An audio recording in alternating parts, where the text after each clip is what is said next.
Dr. Douglas Robinson, Campbell Podiatrist.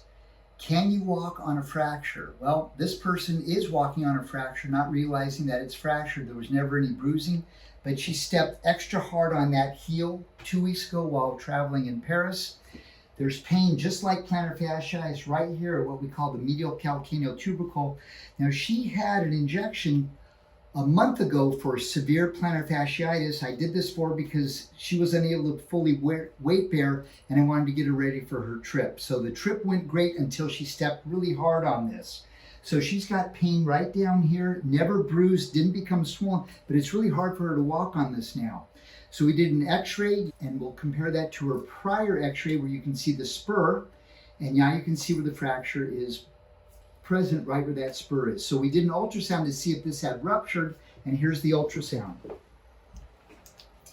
So this is the bottom of the heel called the calcaneus. This is where her calcaneus ends, but it used to end all the way here. So this right here is broken off from this. And this is the plantar fascia right here. If this was an expanded picture, her toes would be way over here. This would be the bottom of her foot, and her head would be way down here. So this is looking at her foot upside down.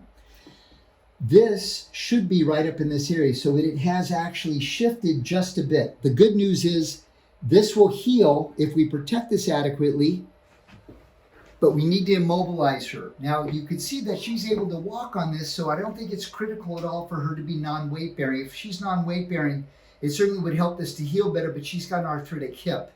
So I want to keep her going, but I need to protect her. So the treatment for this is going to be a combination of using a below-the-knee cam walker. During the day, she'll take this off when she drives, she'll take it off when she bathes, and during the evening, she will use this. This is a plantar fasciitis, a stretch splint that she'll wear during the evening. Why is this so important to wear in the evening? When you are sleeping, the foot flexes down. That ligament that is in part damaged with this fracture is going to shorten. So if it shortens and heals in this shortened manner, when she steps, it's always going to be tight. So if I can keep her foot at 90 degrees as this bone is healing, by using this at night, it's going to ensure that that ligament stays elongated, not too tight, so she doesn't have continual reoccurrent plantar fasciitis symptoms, which is, we call it post-static dyskinesia.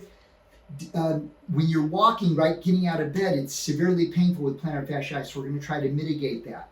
So the treatment for her is going to be tempering prolonged weight bearing, using a cast boot during the day for all weight bearing, wearing this when it's night time, and to help minimize her hip from bothering her or having any type of compensatory issues, she's going to put a lift like this in the unaffected foot in an athletic shoe to keep her pelvis even.